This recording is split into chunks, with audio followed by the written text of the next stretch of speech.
Assalamualaikum warahmatullahi wabarakatuh. Kami di sini dari kelompok hidrofosfer akan membahas tentang hidrofosfer. Nah, di sini sebelumnya perkenalkan, nama saya Dumal Fikri. Saya Rizky Sadewa. Saya Leon Sumandika. Saya Zaman Desiomi. Saya Rafal Nikendra. Saya Raka Abisya. Saya Zinda Sedikit Ginti. Saya Ikhlas Bila. Oke, tanpa berlama-lama lanjut ke materinya saja.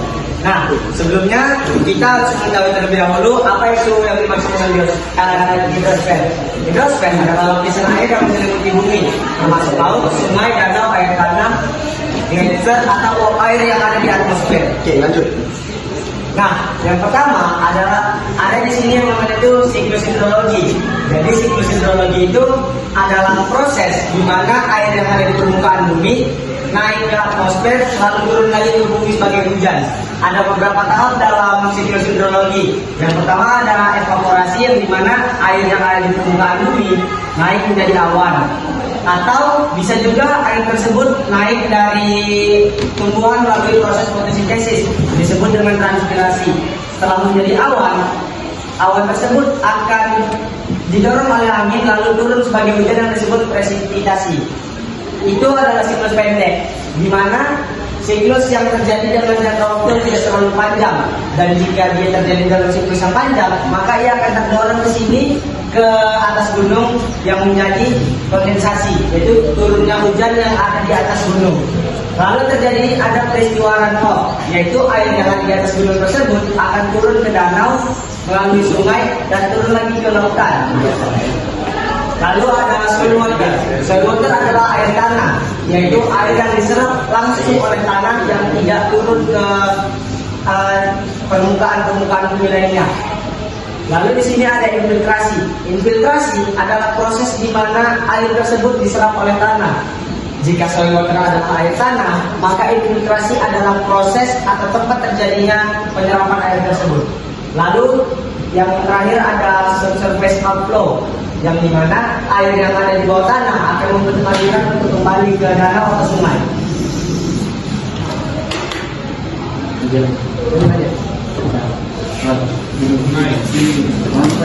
Ya, kan satu orang. Kali ini saya akan menjelaskan bagaimana itu sungai.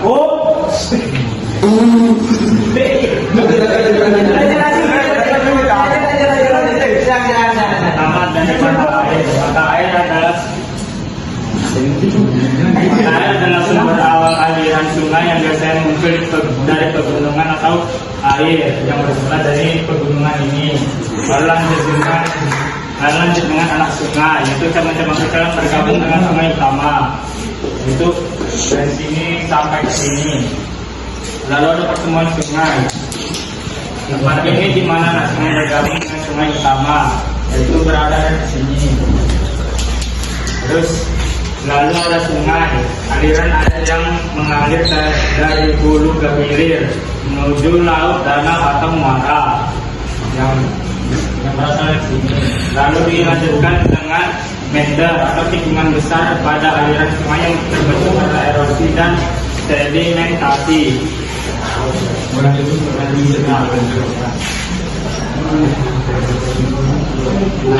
Lalu ada danau kapal kuda.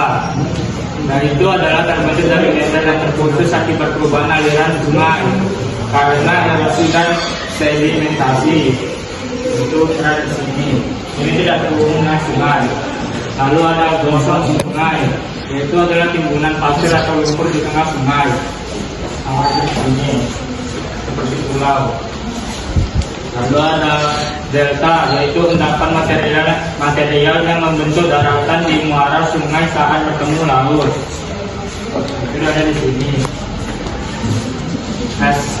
Estuari adalah daerah percampuran air sungai dan air laut yang dipengaruhi oleh pasang surut yang berada di sini. Lalu kan terakhir ada muara, tempat akhir aliran sungai bertemu dengan laut yang ada di sini.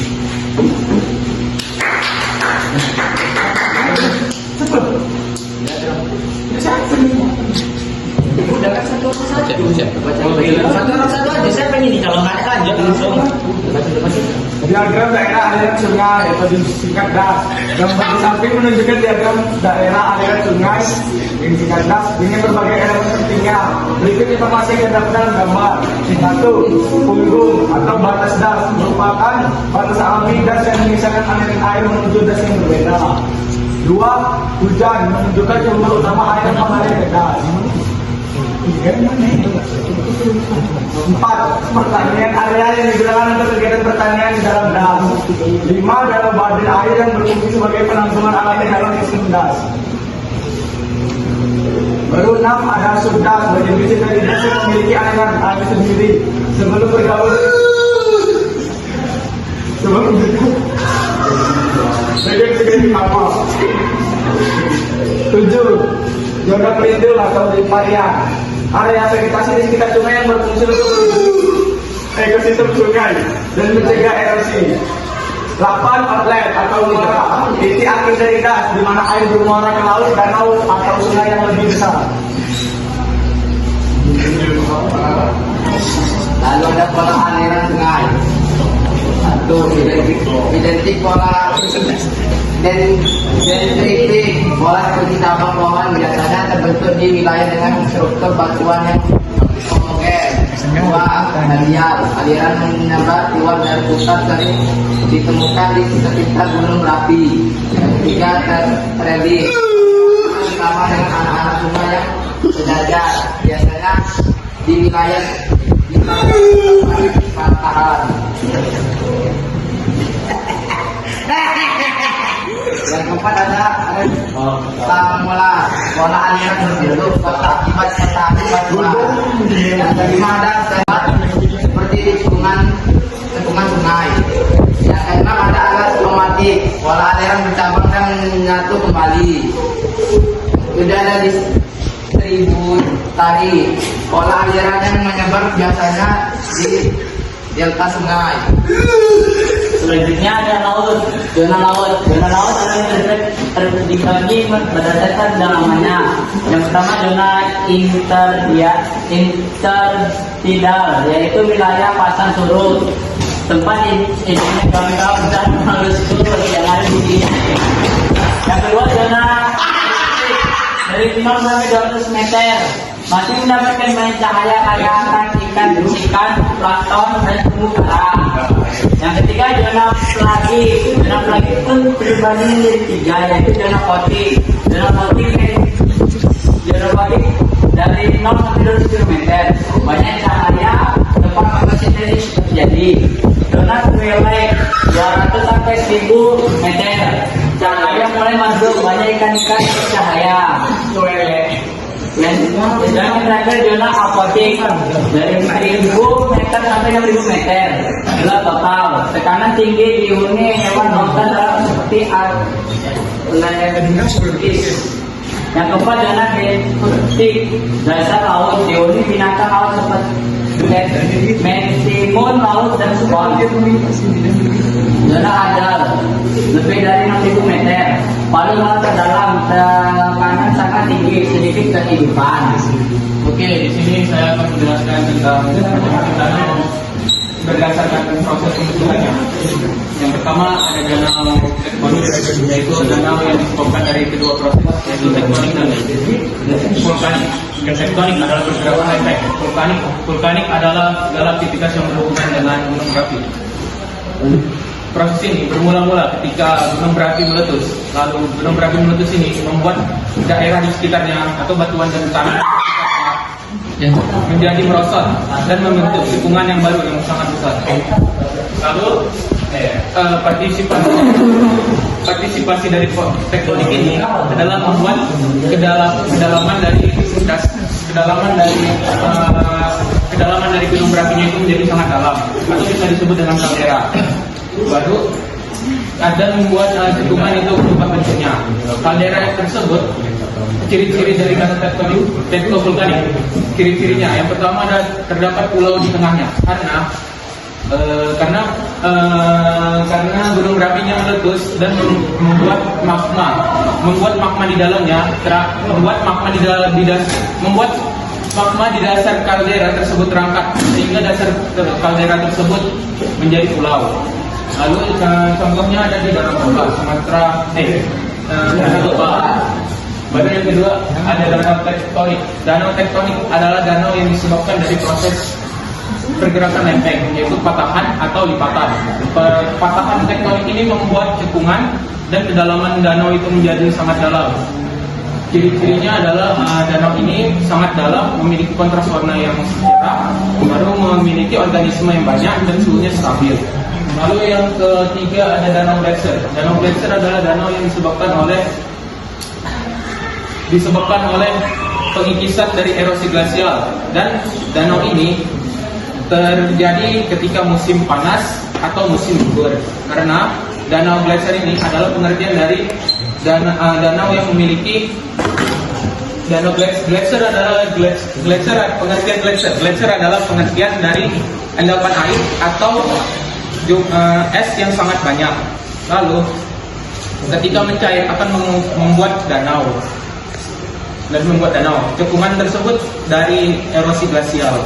Lalu yang keempat ada danau tapal kuda. Danau tapal kuda adalah danau yang terjadi akibat sungai, kelokan sungai yang lebar terpotong dari sungai utamanya dan membuat Oke guys, kita di sini akan menjelaskan tentang macam-macam rawa. Ada rawa air tanah planting. Air tanah planting atau disebut juga air tanah dangkal adalah air yang berada di bawah permukaan tanah dan di atas lapisan batu berdasarkan rasa air. Rasa air tawar terletak di daerah pedalaman atau dekat sungai, memiliki air kadar garam yang rendah. Rawa air payau. Rawa air payau terletak di daerah peralihan antara laut dan daratan dengan kadar garam menengah akibat percampuran air tawar dan air laut dan air tawar. Rawa air asin berada di daerah pesisir atau muara sungai, memiliki kadar garam yang tinggi. Dalam hidrosfer, rawa merupakan salah satu bentuk ekosistem yang terbentuk akibat bilangan air yang tetap atau musiman. Rawa dapat diklasifikasikan berdasarkan beberapa faktor seperti rasa air, letak, dan proses terbentuknya. Rawa air tawar, vegetasi hijau yang lebat dengan air tenang. Ini contohnya ya guys. Rawa air payau terletak di daerah pesisir dengan campuran tanaman bakau dan air setengah asin. Rawa air asin dipengaruhi oleh pasang surut, memiliki akar pohon bakau yang rendam dalam air berlumpur. 2. Berdasarkan letak, rawa pantai berada di sepanjang garis pantai, seringkali dipengaruhi oleh masa surut air laut. Rawa sungai terbentuk di sekitar sungai yang mengalami banjir atau genangan musiman. Rawa pegunungan terletak di daerah dataran tinggi atau lereng pegunungan, seringkali terbentuk akibat curah hujan yang tinggi.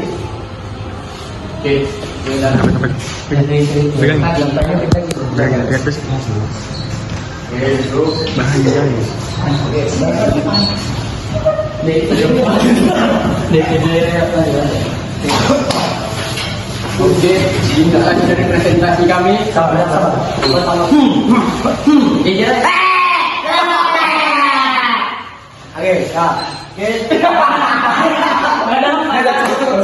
Karena tidak ada yang bertanya, jadi tidak akan ada yang merasakan azab seperti itu.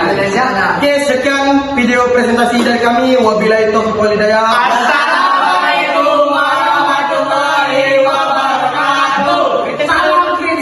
Salam kritik. Nah, Ibrahim.